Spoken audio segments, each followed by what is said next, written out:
जय हिमालय जय भारत। हिमालय लोग यूट्यूब चैनल में आपका स्वागत है और मैं हूं जर्नलिस्ट डॉक्टर हरीश चंद्र लखेड़ा। डोगरा, आपने सुना होगा डोगरा शब्द।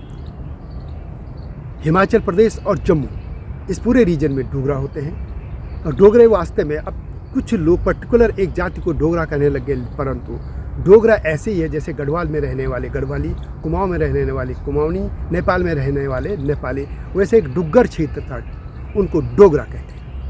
और डोगरा वही लोग हैं जिन्होंने जम्मू कश्मीर में लंबे समय तक राज किया।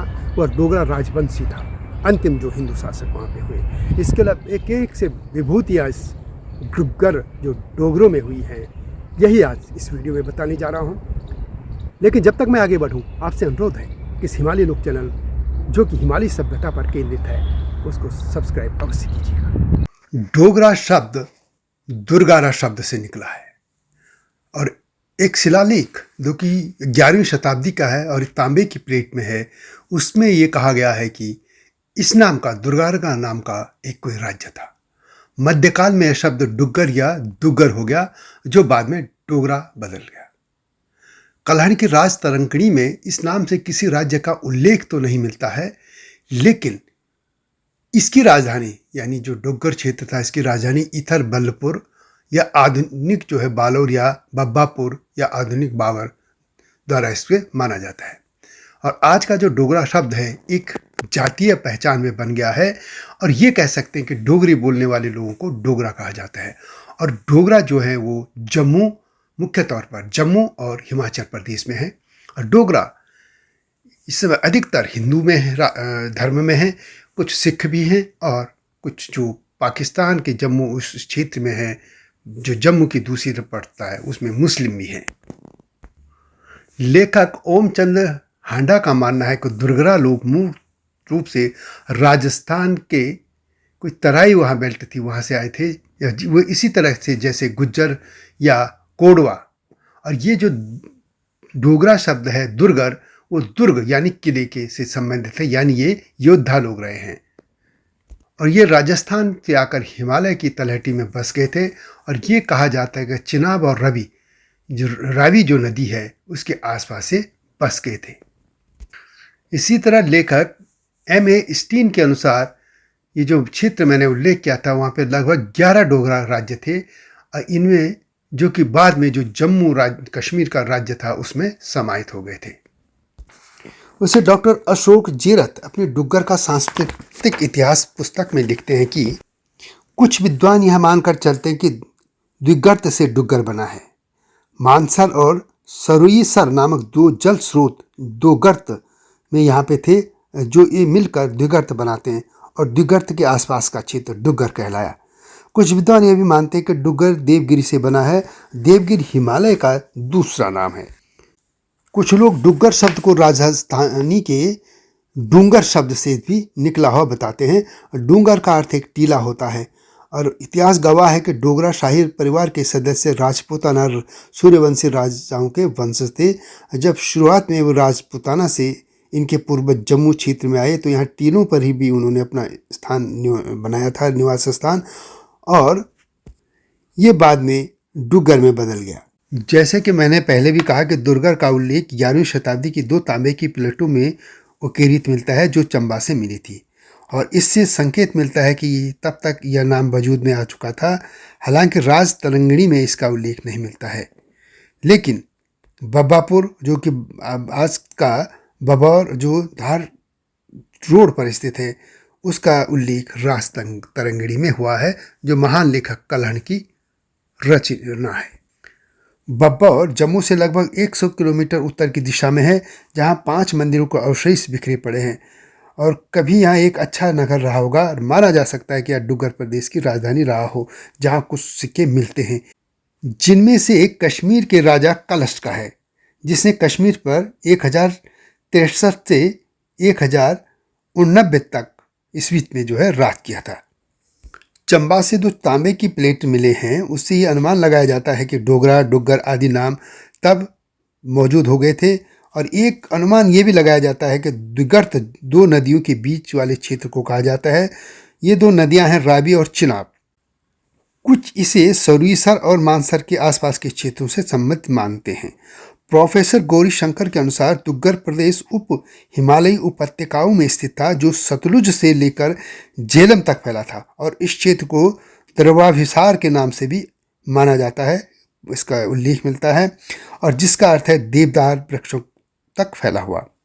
हुचिसन तथा बोगल का कहना था कि दुर्गर शब्द शायद जनजातीय नाम था, जैसे आधुनिक गुज्जर के लिए गुजर। डुग्गर एवं डोगरा शब्द अब रावी और चिनाब में स्थित सारे क्षेत्र के लिए इस्तेमाल किया जाता है, और इसी नाम पर आपको याद होगा कि एक डोगरा रेजिमेंट भी है, जो भारतीय सेना की एक रेजिमेंट है।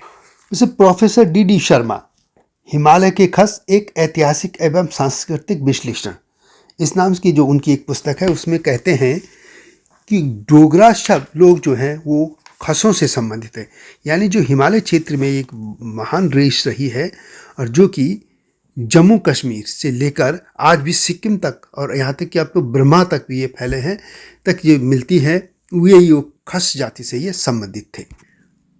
प्रोफेसर शर्मा के अनुसार कश्मीर की राजवंशावली के संदर्भ में कलहण का यह कहना है कि ये कश्मीर का ये जो डोगरा राजवंश का संबंध खस जाति से है। इस तरह कुछ लोग डोगरों को सूर्यवंशी कहते हैं, तो कुछ इनको खस भी बताते हैं, जो कि एक जनजाति तब की यहाँ मानी जा सकती है, और महाभारत में भी खसों का उल्लेख मिलता है, जिनको कि क्षत्रिय ही माना गया है। डॉक्टर अशोक जीरत कहते हैं कि रावी और चिनाब का जो क्षेत्र है, इसके जो लोग थे बसने वाले लोग, वो डोगरों के नाम से जाने जाते हैं, और भाषा के आधार पर यह क्षेत्र दो हिस्सों में बांट दिया गया था। एक पूर्वी क्षेत्र जो रावी के बाएं किनारे पर स्थित था, जिसका केंद्र बिंदु कांगड़ा रहा है, जबकि पश्चिमी क्षेत्र रावी के दाएं किनारे था, जिसका केंद्र बिंदु जम्मू रहा है। प्राची एवं प्रतिची दो भाषाएं इन दो डोगरा क्षेत्रों में बोली जाती रही है, और यही अब जो डोगरी के हम जिसको कहते हैं उसमें अब ये बोली जाती है। इसी तरह लेखक रघुनाथ डोगरा लिखते हैं कि 1500 बिफोर क्राइस्ट, यानी ईसा से 1500 साल पहले की बात है, कुछ लोगों का समूह पलायन करके मानसर झील तथा सरयू नगर झील के आसपास यहाँ बस गया था। यूनान का एक प्रसिद्ध ज्योतिषी पुलोमा भारत के दौरे पर आया था। वह 323 बिफोर क्राइस्ट बीसी में आया था, और उसने कहा था कि शिवालिक की पहाड़ियों के भूभाग में रहने वाली एक मार्शल कौम डुग्गर बसती है, और यही जो डुग्गर का यानी डोगरों से उसका अर्थ था, और डुग्गर भी उसी स्थान को कहा था। कुछ भाषा विज्ञानी इनको राजस्थान से पलायन करके आया मानते हैं। ये कह सकते कि उत्तर में पीर पंचाल की पहाड़ियाँ, दक्षिण में पंजाब, पूर्व में लद्दाख तथा पश्चिम में पाकिस्तान, इसके बीच का जो इलाका है वह डुग्गर क्षेत्र है, डोगराओं का क्षेत्र है, यहीं डोगरे रहते हैं। हालांकि यह भौगोलिक क्षेत्र तो एक है, लेकिन जो राज्यों के तौर पर हम कहें, राजनीतिक तौर पर ये दो भागों में बटा है, कुछ जम्मू में है और कुछ हिमाचल में।